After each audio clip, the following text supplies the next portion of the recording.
अस्सलामुअलैकुम नाज़रीन, पाकिस्तान के लिए एक तारीखी दिन की मुनासिबत से 365 न्यूज़ की स्पेशल ट्रांसमिशन के साथ मैं हूं नैयर अली। मशरिक़ वस्ता में क़याम अमन की एक गैर मामूली और तारीखी कोशिश इस वक्त अपने पूरे उरूज पर है। पूरी दुनिया की नज़रें इस्लामाबाद पर मरकूज हैं, जो एक बार फिर आलमी सफारतकारी का मरकज़ बन चुका है। दुनिया जब जंगी आग की चिंगारियों में घिर चुकी है तो पाकिस्तान अमन की शम्मा रोशन करने के लिए मुतहरिक है। मशरिक़ वस्ता जब आग की शोलों की लपेट में है तो इस वक्त इस्लामाबाद में अमन की नई उम्मीद जन्म ले रही है। खित्ते में जब हथियारों के इस्तेमाल की दौड़ जारी है तो इस्लामाबाद अमन की फाख्ता उड़ाने की बात कर रहा है।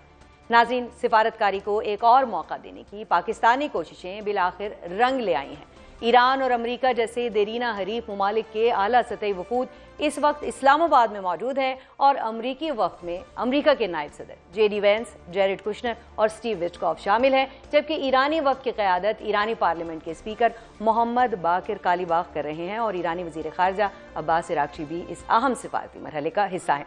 ये मुज़ाकरात न सिर्फ ईरान और अमरीका के दरमियान बरसों पर मुहित कशीदगी को ख़त्म करने की एक संजीदा कोशिश है, बल्कि खित्ते में पायदार अमन, मौशी इस्तेहकाम और नई सिफारती राहों के तयन की उम्मीद भी पैदा कर रहे हैं। पाकिस्तान ने एक जिम्मेदार, बावकार और दूरअंदेश रियासत के तौर पर खुद को मनवाते हुए ईरान और अमरीका को अपनी मेज़बानी में एक मेज़ पर बिठाने के लिए राज़ी कर लिया है।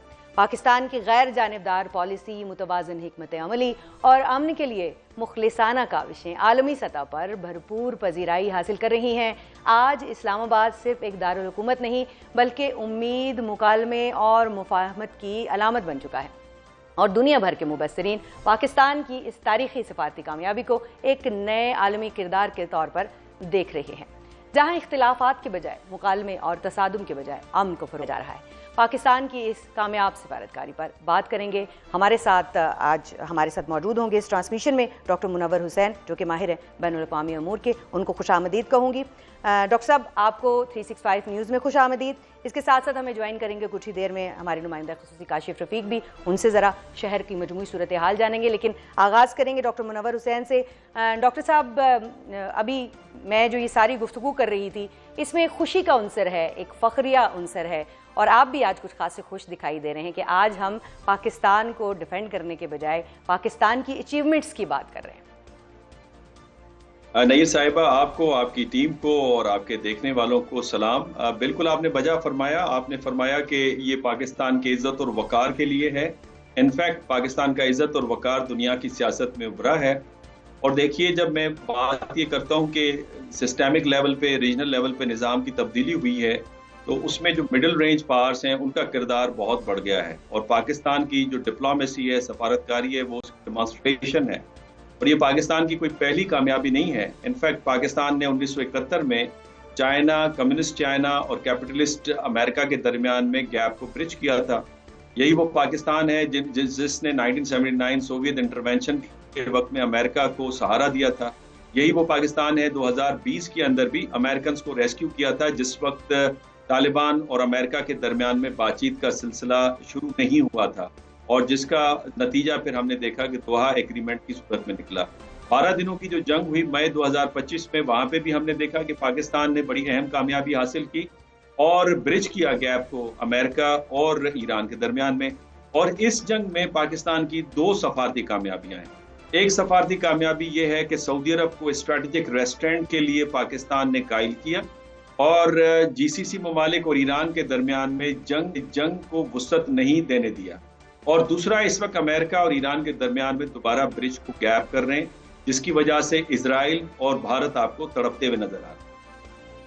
जी अच्छा डॉक्टर साहब, पता नहीं आप तो वो जो इस वक्त जो कन्वेंशन सेंटर के अंदर हम एक पूरा मेला सजा हुआ है, वहाँ पर जो है वो इंफॉर्मेशन मिनिस्ट्री की जानिब से हम देखते हैं कि बड़े इंतजामात किए गए हैं। गुज़श्ता रोज़ अता तारर साहब भी वहाँ पर मौजूद थे और उसके साथ साथ जो है वो वहाँ पर हम देखते हैं कि बैनुल-अक़वामी मीडिया की बहुत बड़ी तादाद जो है वो वहाँ पर मौजूद थी। आपके पास मैं वापस आऊँगी। हमारे साथ इस वक्त नुमाइंदा खुसूसी और सीनियर सहाफ़ी जो हैं काशिफ रफ़ीक साहब मौजूद हैं। काशिफ साहब, बड़ी कोई अलग सी डेवलपमेंट है, ऐसी रौनकें, ऐसी खुशियाँ और ऐसी जो है वो एक बड़ी सफारती डेवलपमेंट देखने के लिए हम अमेरिका जाते थे कि यूनाइटेड नेशंस का इजलास कवर करना है।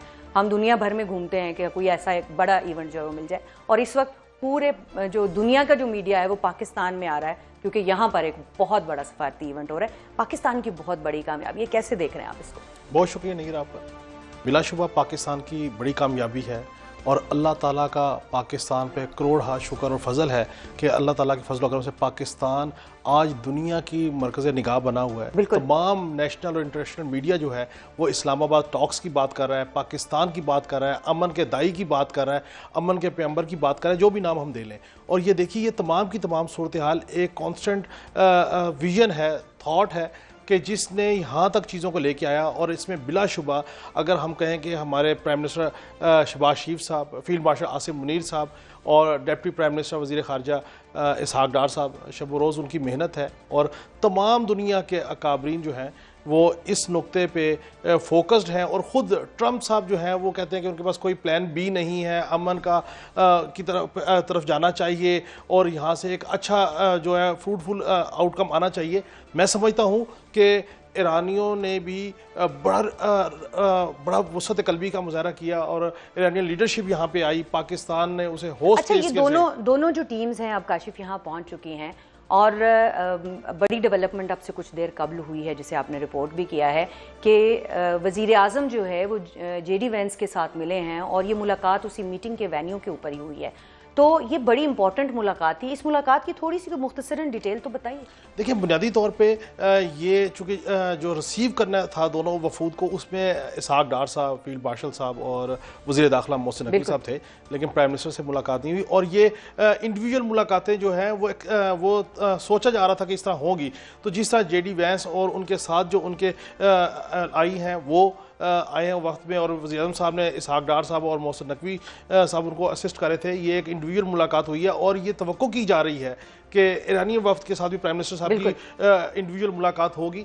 बुनियादी तौर पे इन मुलाकातों का पर्सपेक्टिव ये है कि एक तो अमेरिका और ईरान की जानिब से प्राइम मिनिस्टर ऑफ पाकिस्तान का शुक्रिया अदा करना मकसूद था कि उन्होंने एक इस तरफ कोशिश की कि उन्होंने दरख्वास्त की बाकायदा कि अमन को और सफारतकारी को मौका दिया जाए। एक तो ये, दूसरी प्राइम मिनिस्टर ऑफ पाकिस्तान ने कहा कि दोनों ममालिक के दरमियान अमन को फ़रोग देने के लिए वो सहूलतकारी या उस तरह की जो फैसिलिटेशन है वो जारी रखेगा पाकिस्तान। इस तनाजुर में ये मुलाकात। काशिफ मैं आपके पास वापस आऊंगी क्योंकि ये बड़ा इंपॉर्टेंट मौजू है, लेकिन इस पर मैं तज्जिया भी लेना चाहूँगी। हमारे साथ यकीनी तौर पर डॉक्टर साहब मौजूद हैं। डॉक्टर साहब, बड़ी इंपॉर्टेंट मीटिंग है उस सूरत में कि जब हम ये बात कर रहे हैं कि अभी बाज़ाब्ता जो मुज़ाकरात हैं ईरान और अमेरिका के दरमियान, पाकिस्तान की मेज़बानी में, पाकिस्तान की फैसिलिटेशन के दरमियान जो है वो होने हैं, लेकिन उससे कबल वज़ीर आज़म के साथ इस तरह जो मुलाकात है जेडी वेंस की, वो बड़ी इंपॉर्टेंट है। आपकी नज़र में इसकी क्या अहमियत है और इससे क्या असरात होंगे? और ईरान से का जो वफ्द है उससे भी मुलाकात हम एक्सपेक्ट कर रहे हैं जल्द ही।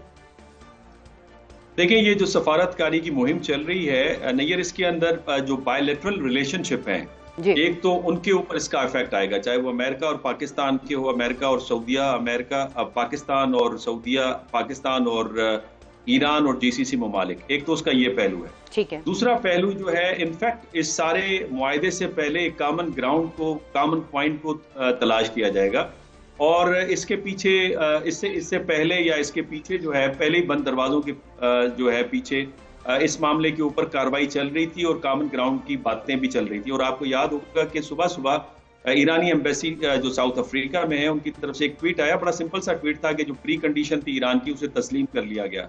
तो गालिबन प्री कंडीशन कुछ एसेट्स को डीफ्रीज करने की बातें चल रही थी।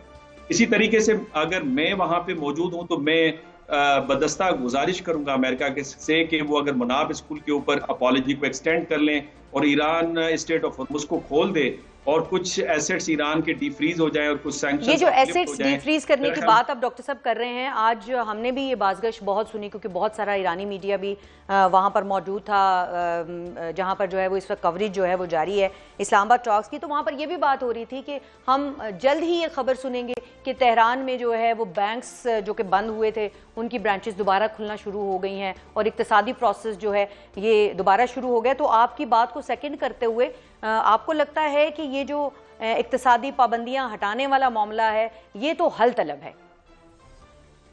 नहीं, आपने बजा फरमाया, अगर पार्शली हट जाती हैं तो वो भी एक गुडविल जेस्चर होगा, अच्छा स्टार्ट होगा। और ईरान भी अगर पार्शली अपने स्टेट ऑफ हॉर्मुज़ को खोल देता है तो वो भी अच्छा जेस्चर होगा।